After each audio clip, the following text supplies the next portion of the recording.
I've been having an issue with my console shifter in the Pontiac or Chevette. The problem that I'm having is no matter how hard I press that button to unlock the column and be able to change gears, it doesn't want to work. I have to wiggle the handle and it's a big mess. So what I've discovered is I pulled the handle off and apart. Inside the body of the handle is just a hole. And then this button actually fits inside. It's just a lip there, so you can wiggle and pull it out. And on the back side of this button is a spring and this finger.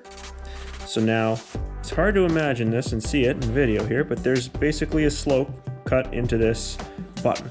So now, when you press that button inside the handle, the finger goes inside this track and it's supposed to ride up and kind of in a fashion where it's pushing straight upward or downward, it presses the plastic rod that's inside the column handle, the steel bar, and allows you to shift from park to reverse to neutral and so on. So there's a thin spot on this plastic where it transitions and it basically comes out, I'm going to say another 1/4 inch, maybe a little bit further, and that's broken off. So what the problem is now, I'm not getting enough throw to be able to activate the linkage to disengage the lock and change gears. I pulled apart a second one from another car. It has exactly the same problem. The little piece fell right on the ground and ran away. So between these two, they both have the same issue. Maybe that's a weak point or it's designed to break there. I'm not really sure. But I'm gonna try to add some material to the end of this finger and make it long enough to where it can operate again.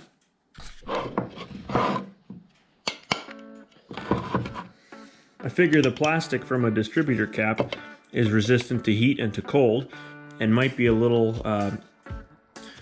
less prone to snapping and cracking, but from an experimental standpoint, we're just going to see if any of this is logical. Yeah, it looks like it cracks right up the cap. No. We're going to try it anyways.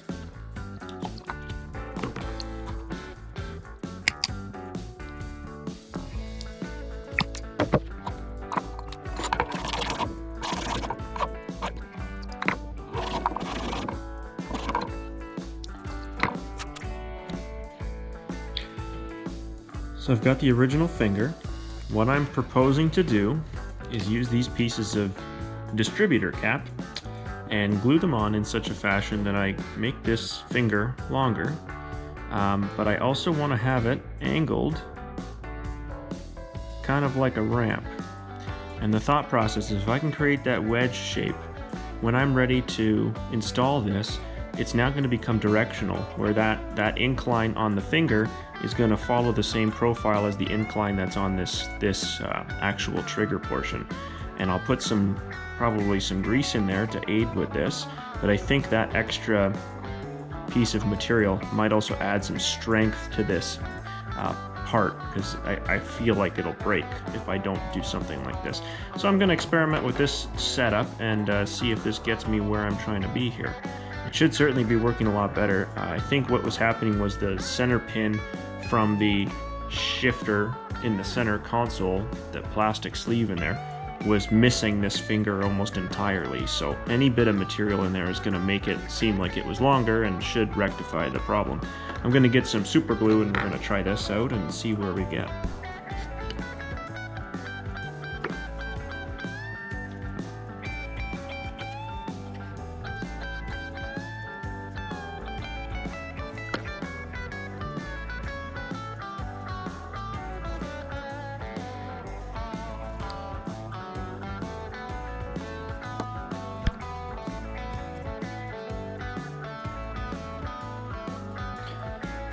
Well, I put my new wedge finger inside the spring.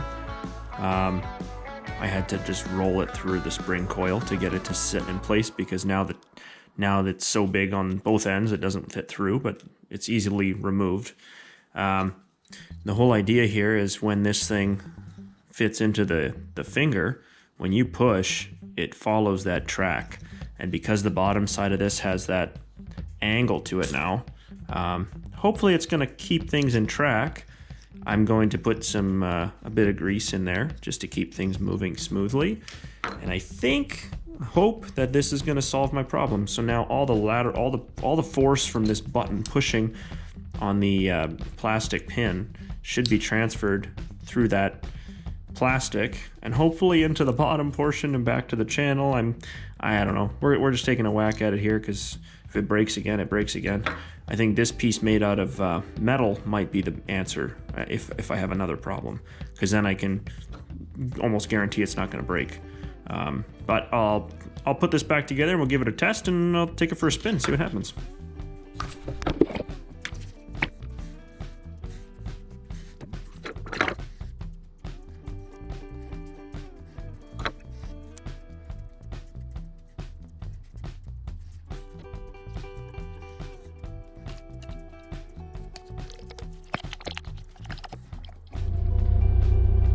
So this is the plastic shaft that lets you unlock the transmission in order to shift from park, from whatever else it locks into.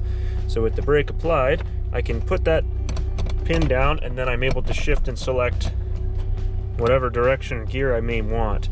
So we're going to see now, and then we should be able to push the button. Yes! Oh, look at that. We're even getting down in it first. So it's pushing enough in order to unlock that transmission and let us. Perfect. I'm gonna call that a win. I'll put the lock pin in there. Anybody who's wondering, the lock pin's on the back side and it fits into the handle housing, and all it does is grab, you see the cut into the shaft there? It just holds on either side of that shaft to keep this handle in place. So it's pretty easy to pull out with a flat screwdriver or a hook knife or something along those lines.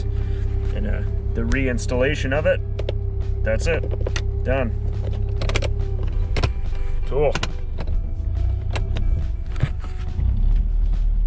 Easy as that.